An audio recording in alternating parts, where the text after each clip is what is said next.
தெய்வத்தால் ஆகாதெனினும் முயற்சிதன் மெய்வருத்த கூலி தரும்.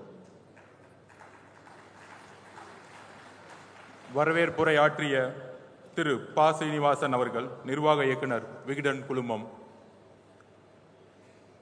நூலை பொற்றுக்கொண்டு சிறப்பை ஆற்றக்கூடிய திரு கே. சந்துரு அவர்கள், மேனாள் நீதிபதி, சென்னை உயர்நீதிமன்றம். திரு ஆனந்த் தெல்டும்பே அவர்கள், சமூக செயற்பாட்டாளர், அம்பேத்கரின் பேரன். நன்றியுரை ஆற்றக்கூடிய திரு முருகன் அவர்கள் மற்றும் இன்றைக்கு சிறப்பு விருந்தினர்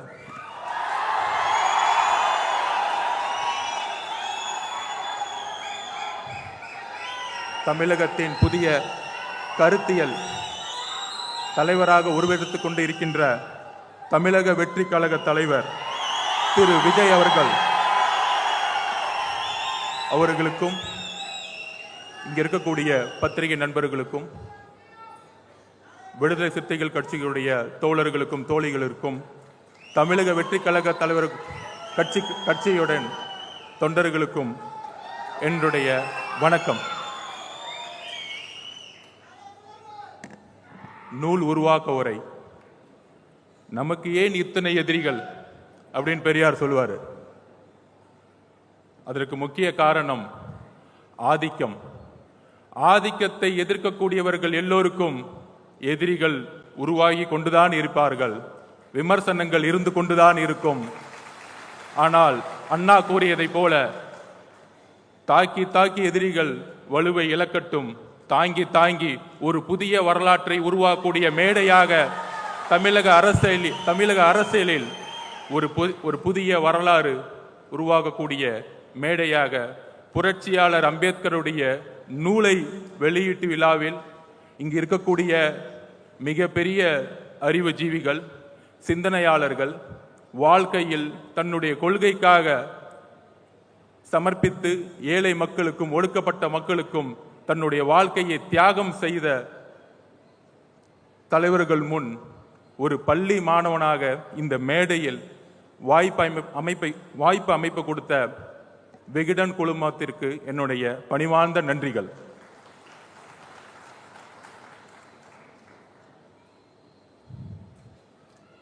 நூல் உருவாக்க வரைக்கான ஒரு முக்கிய காரணத்தை நான் பகிர்ந்துக்கணும். அது என்னுடைய வாழ்க்கையிலிருந்தே ஆரம்பிக்கணும். இந்த நூலை உருவாக்குறதற்கு ஒரு சிந்தனை வரும் பொழுது திரு ப. சீனிவாசன் அவர்கள் என்னுடைய வழிகாட்டின்னு சொல்றதோட என்னுடைய குடும்பத்தின் ஒரு முக்கியமான ஒரு அப்பா ஸ்தானத்தில் இருக்கக்கூடியவர். எனக்கு அவரிடம் நான் சொல்லும் பொழுது, ஏன் அம்பேத்கர் நூலை வெளியிடணும் அப்படின்னு சொல்லும் பொழுது, பொதுவாக விகடன் குழுமத்தில் இருக்கும் பொழுது அதோட உண்மை தன்மையை எப்பயுமே அவர் காது கொடுத்து கேட்பார்.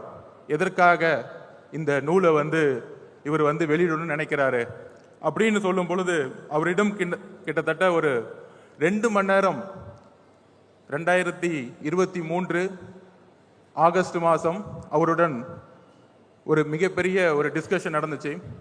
அப்போ நான் என்னை பற்றி சொல்லும் பொழுது, 5 வயதில் என்னுடைய தாயோடைய தற்கொலையை என் கண் முன்னாடி நான் பார்த்தவன். அதற்கு முக்கிய காரணம் என்னுடைய தாயோட சக அக்காவாக குடும்பத்தின் எங்க பெரியம்மாவாக, நிறைய பேத்துக்கு தெரியாது, எங்க அம்மாவோடைய பழகிய அன்றைய எங்க அம்மாவோடைய அக்கா, என்னுடைய பெரியம்மா திலகவதி IPS அவர்கள், தமிழ்நாட்டின் முதல் பெண் IPS. எங்க அம்மாவும் என்னுடைய பெரியம்மாவும் என்னுடைய குடும்பத்தில் ஒரு 11 பேர் கொண்ட குடும்பத்தில் இருந்தபோது சக தோழியாக 2 பேரும் சேர்ந்து வாழ்ந்தார்கள். அப்போ எங்க அம்மா ஒரு காதல் திருமணம் பண்ணணும்னு நினைக்கிறாங்க. ஆனால் அன்றைக்கு இருந்த என்னுடைய பாட்டி, காதல் திருமணம் இருக்கக்கூடாது, கேஸ்ட் ஜாதியின் அடிப்படையில் வெள்ளூரில் ஒரு விவசாயியிடம் ஒரு ஃபோர்ஸ்ட் மேரேஜ் பண்ணி வச்சாங்க. அந்த ஃபோர்ஸ்ட் மேரேஜ் பண்ணி வைக்கும் பொழுது விவசாயத்தில் ஏற்பட்ட ஒரு வறட்சி, அந்த வறட்சியின் மூலமாக ஏற்பட்ட டொமஸ்டிக் வயலேஷன்ஸ், அந்த அந்த அந்த அந்த ஒரு பாதிப்பு என்னுடைய தாயோடைய தற்கொலைக்கு ஒரு முக்கியமான காரணமாக மாறியது. அன்றைக்கு ஐபிஎஸ் ஆக படித்து டிஎஸ்பியாக இருந்த காரணத்தினால் 2 குழந்தைகளை காப்பாற்ற வேண்டும் என்று பெரியம்மா முடிவெடுத்து என்னுடைய மாமாவிடம் என்னை ஒப்படைத்து ஸ்போர்ட்ஸ் என்கின்ற ஒரு ஹாஸ்டலில் என்னுடைய பயணத்தை ஆரம்பித்து, ஸ்போர்ட்ஸ் மூலியமாக ஒரு ஸ்காலர்ஷிப் கிடைக்கும் பொழுது மெட்ராஸ் கிறிஸ்டியன் காலேஜில் நான் பொலிட்டிக்கல் சயின்ஸ் மாணவனாக மாறும் பொழுது எப்பயுமே என்னுடைய பெரியம்மா எனக்கு ஒரு ஒரு ஒரு அஸ்பிரேஷனாக இருப்பாங்க. அவங்க ஃபஸ்ட்டு சாகித்ய அகாடமி விருது வாங்கினவங்க, எழுத்தாளர் மட்டுமல்ல, அந்த காலத்திலேயே காக்கி சட்டை போட வேண்டிய ஒரு ஆண் தயங்கும் போது கூட முதல் பெண் ஐபிஎஸ் ஆக அவர்கள் இந்த சமூகத்தில் போராடி ஒரு டிஜிபியாக உயர்ந்த வரலாற்றை என் கண்ணு முன்னாடியே நான் பார்த்துருக்கேன். எப்பயுமே நூலகம் இருக்கும். அந்த என்னுடைய தாயோட இழப்பு, என்னுடைய தனிமை நூலகங்களை நோக்கி சென்றது. என்னுடைய பெரியம்மாவை நோக்கிய ஒரு உணர்வை நோக்கி அவர்களை பார்த்து அந்த நூலகத்திலிருந்து நான் படிக்க ஆரம்பித்தேன். அப்போ என்னுடைய பேராசிரியரை நான் நினைவு கூறுகிறேன். என்னுடைய ப்ரொஃபஸர், என்னுடைய சிந்தனை சிறு வயதில் எப்பயுமே ஒரு ரெஸ்ட்லெஸ்ஸாக இருக்கும். சின்ன வயசில் பார்த்தோன்னா ஒரு மாவோயிஸ்ட் ஆகணும், நக்சலைட் ஆகணும் அப்படின்னு நான் என்னுடைய பேராசிரியர்கிட்ட பேசிகிட்டு இருக்கும் பொழுது அப்போ என்னுடைய பேராசிரியர் சொல்லுவார், சமூகத்தில் உள்ள சிஸ்டத்தை மாற்றணும்னா திரு அலெக்சாண்டர் மந்திரமூர்த்தியை அவர்களை நினைவு கூறுகிறேன், என்னுடைய பேராசிரியர் மெட்ராஸ் கிறிஸ்டியன் காலேஜில். அப்போ அவர் சொல்லுவார், இங்கே இருக்க சிஸ்டத்தை மாற்றணும்னா ஒரு கோபம் தேர்தல் அரசியலில் இருக்க சிஸ்டத்தை நீ பழகணும். சர்வேனா என்ன, ஸ்ட்ராட்டஜினா என்ன, பிளானிங்னா என்ன அப்படிங்கிற ஒரு தரவுகளை எப்படி பகுப்பாயுங்கிற ஒரு விஷயத்தை எங்களுக்கு உருவாக்கி கொடுத்தார். அன்றையிலிருந்து 2 ஆராய்ச்சிகளை மேற்கொண்டேன். ஒன்று திரு பெரியார் அவர்களுடைய கொள்கை, இன்னொன்று புரட்சியாளர் அம்பேத்கர் அவர்களுடைய கொள்கை. இந்த 2 கொள்கைகளும் படிக்கும் பொழுது பெரியார் அவர்களுடைய கொள்கையை 15 வருடங்களுக்கு மேற்பட்ட அண்ணா உள்வாங்கி அதை தேர்தல் அரசியலில் உள்வாங்கி தமிழகம் ஏன் தனித்து விளங்குதுன்னா, இந்தியாவே பார்த்து ஒரு காங்கிரஸை, நேரு அவர்களை அன்றைக்கு பார்த்து ஒரு பயந்த ஒரு காங்கிரஸை தமிழகத்தில் முதல் முறையாக ஒரு மாநில கட்சி வெற்றி பெற்றது தேர்தல் அரசியல் மூலியமாக, அவருடைய தேர்தல் அரசியலுடைய ஆராய்ச்சியின் மூலியமாக. அங்கிருந்து இன்னொரு பகுப்பாய்வு, புரட்சியாளர் அம்பேத்கர் அவர்கள் மிகப்பெரிய அறிவு சிற்பி என்பதை கூறுவதை விட இந்திய வரலாற்றில் 2 தலைவர்களுக்கு முக்கிய பங்கு உண்டு. மத பெரும்பான்மைவாதத்தை எதிர்த்த செக்குலரிசம் பாலிசியை உருவாக்கிய திரு அண்ணல் காந்தி அவர்கள் சுதந்திரத்திற்கு பிறகு மத பெரும்பான்மைவாதம் மட்டும் முக்கியமல்ல, மத பெரும்பான்மையோடு சேர்ந்த ஜாதி ஆதிக்கமும் தான் முக்கியம் என்பதை உணர்ந்து அரசியல் அமைப்பை உருவாக்கி எல்லோரும் சமங்கின்ற கருத்தை உருவாக்கியவர் புரட்சியாளர் அம்பேத்கர் அவர்கள். ஆனால் அவருடைய இறப்பதற்கு முன்பும் இறந்த தருவாயிலும் மிகவும் ஒரு கடினமான, ஒரு சோகமான, ஒரு தோல்வியடைந்த நிலையில் அவருடைய இறப்பு இருந்தது. அப்படி ஒரு ஆராய்ச்சியில் நான் பகுப்பாய்வு செய்யும் பொழுது அம்பேத்கர் அவர்கள் தேர்தல் அரசியலில் தன்னை முழுமையாக ஈடுபடுத்தி கொண்டது கிடையாது. 1952-53 எலெக்ஷன்களில் அவர் தோல்வியுற்றார், தோற்கடிக்கப்பட்டார். ஒருவேளை அண்ணல் அம்பேத்கர் அவர்களுக்கு 50 MP 100 MP இருந்திருந்தால் அவர் நினைத்த முழுமையான இந்திய அரசியல் சாசனத்தை உருவாக்கியிருக்க முடியும் என்கின்ற ஆராய்ச்சி என்னுடைய 15 வயதில் உருவாகியது. அந்த ஆராய்ச்சி தான் இன்றைக்கு மேடையில் நான் நிற்க காரணம். அதோடு சேர்ந்து 3 யுத்தங்கள் 2016, 2019, 2021 தேர்தலில் மத பெரும்பான்மைவாதருக்கு எதிராக தேர்தல்களில் பங்கெடுத்துவிட்டு இந்த மேடையில் நாம் புரட்சியாளர் அம்பேத்கருடைய புத்தகத்தை வெளியிட அம்பேத்கருடைய கனவு, அந்த அம்பேத்கருடைய கனவை தமிழகத்தில் நிறைவேற்றிய எழுச்சி தமிழர் அண்ணன் திருமாவர்களுடைய கனவு எப்பொழுதும் கூறுவார். மேடையில் அவர் இல்லை, ஆனால் அவருடைய மனசாட்சி இங்குதான் இருக்கிறது என்பது எனக்கு தெரியும். கால சூழ்நிலைகள் தலித் மக்களுடைய விலங்குகளை உடைக்கும். அதற்கான நேரம் கூடிய விரைவில் வரும். சுய சிந்தனை கொண்டவர்கள் தான் மனிதர்கள். ஆம், நாமும் மனிதர்கள். மன்னர் பரம்பரையை உருவாக்க தமிழகம் இனி ஒருபொழுதும் இடம் தராது. மன்னராட்சி ஒழிக்கப்பட்டது. மன்னர் பரம்பரையை ஒழிப்பதற்கு இன்றைக்கு புரட்சியாளர் அம்பேத்கருடைய சிந்தனைகள் நமக்கு தேவைப்படுகிறது. அந்த பகுப்பாய்வுடன் திருமா அண்ணாவுடைய கனவு என்ன? தலித் மட்டுமே பேசிக் கொண்டிருந்த தலைவர் அம்பேத்கர் அவர்களை இன்றைக்கு தலித் அல்லாத ஒரு விஜய் அவர்கள், சகோதரர் விஜய் அவர்கள்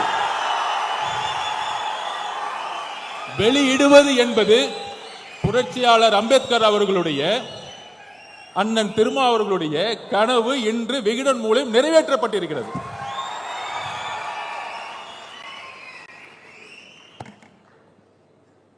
இதுல சில விமர்சனங்கள். சகோதரர் விஜய் அவர்களுக்கு அரசியல் தெரியுமா? அவருக்கு கொள்கைகள் தெரியுமா? கொள்கைகள் பேசிய பல கட்சிகள் ஏன் அம்பேத்கரை இதுவரைக்கும் மேடையில் ஏற்றவில்லை?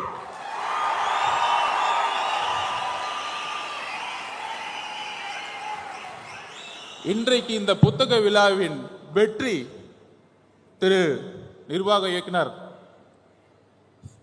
திரு சீனிவாசன் அவர்களுடைய வெற்றி, இன்றைக்கு விகடனுடைய வெற்றி, முதல் முறையாக அம்பேத்கருடைய நினைவு நாளை எல்லா அமைச்சர்களும் சென்று மாலையிட்டு புரட்சியாளர் அம்பேத்கர் என்று அமைச்சர்கள் கூறிக்கொண்டிருக்கிறார்கள். இதுதான் வெற்றி, எங்களுடைய வெற்றி, எங்களுடைய பிரச்சாரத்துடைய வெற்றி. அந்த பகுப்பாய்வில் அம்பேத்கர் அவர்கள் ஏன் தோல்விற்றார் என்ற கேள்வி என்னுடைய 15 வயதில் உருவாகியது. என்னுடைய தாயினுடைய இழப்பு, என்னுடைய தனிமை அரசியலை நோக்கி என்னுடைய 15 வயதிலே செல்ல வைத்தது. அதனால்தான் 3 யுத்தங்களில் தேர்தல் அரசியலை கற்றுக்கொண்டு இங்கு வந்திருக்கிறேன். எங்கிருந்து கற்றுக்கொண்டு வந்திருக்கிறேன் என்றால் எல்லாருக்கும் தெரியும்.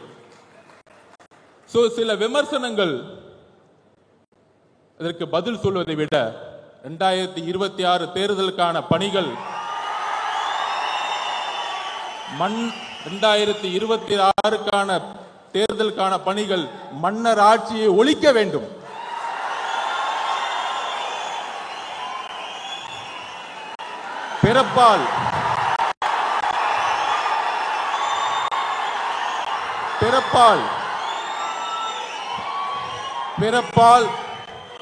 பிறப்பால் அனைவரும் சமம் என்கின்ற கருத்தியலை அம்பேத்கர் உருவாக்கியதை போல இங்க பிறப்பால் ஒரு முதலமைச்சர் உருவாக்கப்படக்கூடாது.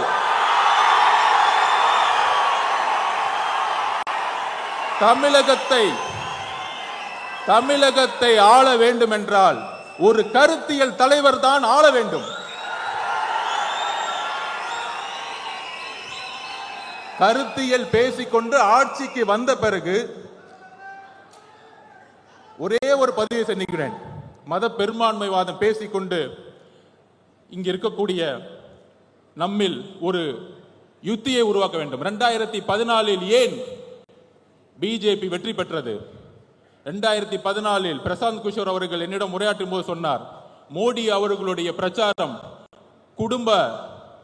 குடும்ப ஆட்சி, அதன் பிறகு ஊழல் என்கிற குற்றச்சாட்டுகளை கூறி ஆட்சியை கைப்பற்றினார்கள். இன்றைக்கு வரைக்கும் பிஜேபி யாராலும் வெல்ல முடியவில்லை. அதே போல்தான் தமிழகத்தில் மதம் ஜாதி என்கின்ற தத்துவத்துடன் ஊழல் என்கின்ற ஒரு விஷயத்தை ஏன் உருவாக்க மாட்டேங்கிறோம்? அதுதான் என்னுடைய தாயோடைய இழப்புக்கு, விவசாயியோடைய ஒரு விவசாயி வீட்டில் ஒரு தாய் இழக்கிறாங்கன்னா, என் தாய் விவசாயம் இருக்கும்போது இறந்துருக்காங்க, தற்கொலை பண்ணியிருக்கிறாங்க. இதுதான் உண்மை. இந்த உண்மையை நான் இன்னைக்கு டிக்ளேர் பண்றேன். என்னுடைய பெரியம்மா தெலுங்குதி ஐபிஎஸ் முன்னாடி நானே ஒரு சாட்சி. அப்படி இருக்கும் பொழுது ஊழல்ங்கிற ஒரு விஷயத்தை நாம் கடந்து சென்றுகிட்டு இருக்கோம். தமிழ்நாடு ஊழலை கடந்து சென்றுகிட்டு இருக்கு. பெரியார் அவர்களுடைய கனவின் மூலமாக மத பெரும்பான்மைவாதத்தை துடைத்தெறிந்து விட்டோம். மத பெரும்பான்மை தமிழகத்தில் கிடையாது. பிஜேபிக்கு 2% மேல இங்க கிடையாது. அதை பெரும்பான்மை முடிச்சாச்சு. ஆனால் ஒரே ஒரு ப்ராப்ளம் இருக்கு. இன்றைக்கு ஹரியானாவிலும் மகாராஷ்டிராவிலும் ஜெயிச்சதுக்கான காரணம் ராமர் கோயிலை கையில் எடுத்தார்கள். இன்னைக்கு ராமர் கோயில் இன்றைக்கு கரெக்டா வந்து இந்த எலெக்ஷன்ல அகிலேஷ் யாதவால் அது நிலைநாட்ட முடியல. அகிலேஷ் யாதவ் வெற்றி பெற்று விட்டார். ஒரு தலித்தை பொது தொகுதியில் நிறுத்தி வெற்றி பெற வைத்து ராமர் கோயிலுங்கிற ஒரு தத்துவத்தை உடைத்து விட்டார். ஆனால் தமிழகத்தில் ஒரு தலித்தை பொது தொகுதியில் இன்றைய வரைக்கும் நிப்பாட்ட முடியல. இன்றைக்கு நான் தரவுகளை சொல்றேன். 2011 தரவுகளின் அடிப்படையில் 1,40,00,000 தலித்துகள் இருக்கிறார்கள். ஆனால் ஆட்சியிலும் பங்கு, அதிகாரத்தில் பங்கு என்று கூறினால் அது தவறு என்று அது தவறு என்று யாரு சொல்றாருன்னா, எல்லோரும் சொல்ற மாதிரி சனாதானம் எங்கிருந்து வருதுன்னா, பிஜேபி சொன்னா மட்டும் சனாதானம் கிடையாது. ஒரு சாதாரண மனிதன் ஒரு முதலமைச்சரா வரணும், ஒரு தலித் ஒரு முதலமைச்சரா வரணும்னு சொல்லும் பொழுது அதில் முதல் குரலாக ஒலித்த குரல் திரு விஜய் அவர்களுடைய குரல். ஆட்சியிலும் பங்கு, அதிகாரத்தில் பங்கு ஏன் சொல்லக்கூடாது? அதை ஏன் ஒளிச்சு வைக்கணும்? அதுக்கு ஸ்ட்ராட்டஜிலாம் தேவையில்லை. இனிமேட்டு அரசியல ஒளிச்சு வச்சு பண்ண வேணாம். எடுத்தவொடனே ஸ்ட்ரைட்டா நெஞ்சுக்கு நேரம் பேசுவோம். முதுகு பின்னாடி பேசலாம் தேவையில்லை. எதுக்கு பயம்? எதுக்குமே பயப்பட வேண்டாம். அந்த அளவுக்கு, அதாவது சினிமா துறையில் இன்றைக்கு அவரை சுத்தி 2000 கோடி ரூபாய் ஒரு தொழில் இருக்கு. அதை விடுறதுக்கு ஒரு மனசு வேணும். ஆனால் இங்கு ஒரு சினிமா துறையில் ஒரு தொழில் நிறுவனத்தை நடத்தி ஒட்டுமொத்த சினிமா துறையையும் அரசியல் மூலமாக லாபம் செய்து கொண்டிருக்கிறார்கள். ஆனால் இன்றைக்கு வரைக்கும் அது குரல் இல்லை. இந்த குரல் எங்கிருந்து வர வேண்டும்? ஏன் சினிமா துறை ஒரு நிறுவனத்தின் மூலம் கட்டுப்படுத்தப்பட்டிருக்கிறது?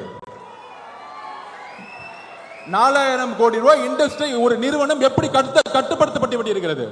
ஒவ்வொரு வாரமும் வரக்கூடிய சினிமா ஒரே நிறுவனத்தால் மட்டும் எப்படி கட்டுப்படுத்தப்பட்டிருக்கிறது? இதை மக்கள் முன் எடுத்து கூற வேண்டும். திரு விஜய் அவர்களுக்கு, சகோதரர் விஜய் அவர்களுக்கு ஒரே ஒரு கோரிக்கை, ஊழலை, தமிழகத்தின் ஊழலை எடுத்து பேசுங்கள். மதவாதத்தை எடுத்து பேசுங்கள். கொள்கைகளை பேசிக்கொண்டு ஆட்சிக்கு வந்து ஊழல் செய்யக்கூடிய 2 விஷயத்தை நான் பதிவு பண்றேன். சாமியார்கள், போலி சாமியார்கள். காஞ்சி மகா பெரியவர் நல்லவர், ஆனால் போலி சாமியார்கள் இங்க அதிகமா இருக்கிறாங்க. சாமியார்கள் நல்ல சாமியார்கள் இருக்காங்க, அதை பத்தி நான் கவலைப்படல. அதே மாதிரி திராவிடம் நல்லது. திராவிடம் என்றால் ஒண்ணுதான். நிறைய அறிவுஜீவிகள் நிறைய பேசுவாங்க, நானும் நிறைய படிச்சுட்டேன்.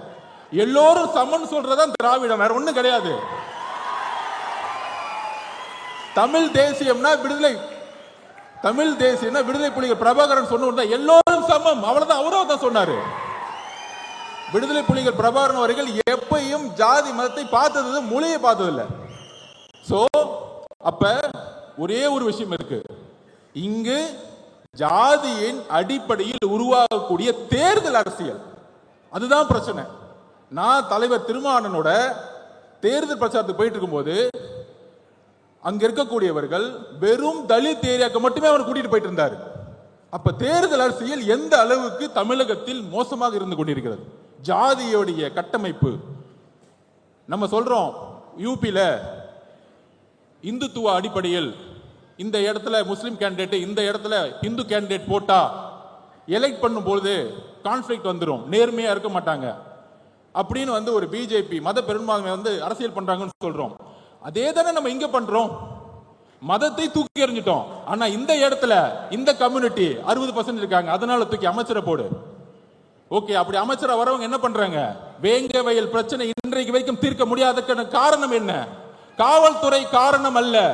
காவல்துறை காரணம் அல்ல. ஒரு கான்ஸ்டபிளால அதை பண்ண முடியும். ஒரு கான்ஸ்டபிள் 24 கண்டுபிடிக்க முடியும். மலம் கலந்த தண்ணீர். அம்பேத்கர் அவர்கள் தண்ணீர் போராட்டத்திற்காக எப்பொழுது பிரச்சனை கையில் எடுத்தாரோ அதே மாதிரி இன்றும் 50 வருடங்கள் 75 வருடங்கள் இந்த பிரச்சனை போயிட்டு இருக்கு. ஒரு தண்ணீர் தொட்டியில மலத்தை கலந்துருக்கிறாங்க. ஒரு வாரமா அந்த தண்ணியை குழந்தைகள் குடிச்சிட்டு இருக்காங்க. ஆனா இன்னைக்கு வரைக்கும் நம்மளால கண்டுபிடிக்க முடியல. போலீஸ் காவல்துறையினால இல்ல, ஜாதியின் அடிப்படையில் தேர்ந்தெடுக்கப்பட்ட ஒரு எம்எல்ஏ, ஒரு அமைச்சர், இதுதான் காரணம். வேற எந்த காரணமும் கிடையாது. பாதிக்கப்பட்ட மக்கள் சார்பா நான் பேசுறேன். 1,40,00,000 பேர் தலித் மக்கள் இருக்காங்க. அதுல ஆதி திராவிட மக்கள் 92 லட்சம் பேர் இருக்காங்க. ஆனா அவங்களுக்கு ஆட்சியிலும் பங்கு, அதிகாரம் பங்கு கொடுன்னு கேட்டா தப்புன்னு சொல்றாங்க. 25% தான் இருக்கு உங்களுக்கு. 25% வச்சுக்கிட்டு எப்படி நீங்க ஒரு பெரிய கட்சி சொல்ல முடியும்? தமிழ்நாட்டில் கூட்டணி ஆட்சியை உருவாக்க வேண்டும். தமிழகத்தில் அதில் தலித் மக்கள் பெரும்ப வேண்டும். சமூக நீதியை உருவாக்கிட்டோம். சமூக நீதி 69% உருவாக்கிட்டோம். எல்லாருக்கும் வேலை கிடைச்சிருச்சு. டாக்டர் ஆயிட்டாங்க, இன்ஜினியர் ஆயிட்டு இருக்காங்க, எல்லாம் ஓகே. ஆனா அரசியல்ல அதிகாரத்துக்கு வரணும், விடவே மாட்டாங்க. மன்னராட்சி, மன்னராட்சி தான் இங்க இருக்கு. மன்னராட்சியை கொஸ்டின் கேட்டா உடனே சொல்லிடுவாங்க, நீ சங்கி, நீ சங்கின்னு சொல்லு, இல்ல அர்பன் நக்சலைட் சொல்லு, இல்ல மாவோன்னு சொல்லு. அதை பத்தி எங்களுக்கு எந்த கவலையும் இல்லை. தமிழக மக்கள் புதிய அரசியலை உருவாக்க முடிவெடுத்து விட்டார்கள். திரு சகோதரர் விஜய் அவர்களுக்கோ அண்ணன் திருமா அவர்களுக்கோ அனைத்து கட்சிக்கோ ஒரு புதிய அரசியலை, இளைஞருக்கான அரசியலை உருவாக்குவோம். புரட்சியாளர் அம்பேத்கர் ஒரே ஒரு கனவு தான் சொன்னார், நீங்க எதுக்கு வேணா போராடுங்க. தலித் மக்களை பார்த்து ஒன்னே சொன்னாங்க, அதிகாரத்தை நோக்கி போராடுங்கள், அதிகாரத்தை உருவாக்குங்கள். அதிகாரம் தான் நம்மளுடைய சமத்துவ மின்மையை தூக்கி எறியும். என்னுடைய தாய் இறப்புக்கு ஒரு காரணம் ஜாதி. அந்த ஜாதியை தூக்கி எறியதுக்கு தான் தலைவர் திருமாவளவன் கூட போய் சேர்ந்தேன். எல்லாரும் சொல்லுவாங்க, என் கம்யூனிட்டி சர்டிபிகேட்டை பார்த்துட்டாங்க, இவரு அவருன்னு. எனக்கே என் ஜாதியை தெரியாது. ஏன்னா நான் ஒரு விளையாட்டு வீரன். தமிழக விளையாட்டு ஆணையத்தில் படிச்சு இந்தியாவோட பிரசிடண்டா நின்றுட்டு இருக்கேன். இன்னைக்கு இந்தியாவோட பிரசிடண்டா நின்றுட்டு இருக்கேன். சோ என்னுடைய ஒரே வேண்டுகோள், ஜாதியை தீண்டாமை ஒழிப்பது முக்கியம் அல்ல, ஜாதியை அழித்தல் முக்கியம். ஜாதியை அழித்தல் முக்கியம். தலித் மக்களுடைய பிரச்சனை தலித் மட்டும் பேசக்கூடாது. சகோதரர் விஜய் அவர்கள் வேங்க வயலுடைய கிராமத்திற்கு செல்ல வேண்டும், அந்த மக்களுடன் உரையாட வேண்டும். நீங்க ஃபீல்டுக்கு வாங்க. மேலவளவு முருகேசன் அவர்களுடைய ஒரே நாள் 7 பேர் வெட்டப்பட்டிருக்காங்க. அந்த வில்லேஜுக்கு வாங்க. உங்களுடைய பிரபலம், உங்களுடைய ஒரு வார்த்தை தமிழகத்தில் இன்றைக்கு எப்படி எல்லா அமைச்சர்களும் இந்த ஒரு புக் ரிலீஸுக்காக எல்லா அமைச்சர்களும் இன்னைக்கு ஏறி மேடையில ஏறி அம்பேத்கருக்கு மாலை போட்டு புரட்சியாளர் அம்பேத்கர் சொன்னாங்க பாருங்க, இதுதான் உங்களுடைய வெற்றி. இதுக்கு தான் இந்த மேடையை உருவாக்கணும். இந்த மேடையை அதற்கு தான் உருவாக்கினோம். புத்தக விழாவில் அரசியல், அம்பேத்கர்னாலே அரசியல் தான். அனைவருக்குமான தலைவர் சொன்னாலே இங்க நிறைய பேருக்கு பிடிக்காது. திரு பெரியார் அவர்களும் அம்பேத்கரோட கொள்கையிலும் இணைந்து இனிமேல் பயணிக்க வேண்டியணும். இணைந்து பயணிக்கணும். அப்படி இணைந்து பயணிச்சாதான் தமிழகத்தில் புது மாற்றங்கள் வேணும், புது மாற்றங்கள் உருவாகும். ஓடப்பனாய் இருக்கும் ஏழையப்பன் உதயப்பன் ஆகிவிட்டால் ஓர் நொடிக்குள் ஓடப்பன் உயரப்பன் எல்லாம் நிலை மாறி ஒப்பப்பர் ஆகிவிடுவார். புரட்சியாளர் பாரதிதாசன் கூறியதை போல ஏழைகள் ஒன்று சேர்ந்தால் உங்களை தூக்கி எறியக்கூடிய காலம் உருவாகும். புதிய அரசியலை நோக்கி நாம் செல்லுவோம். நன்றி, வணக்கம்.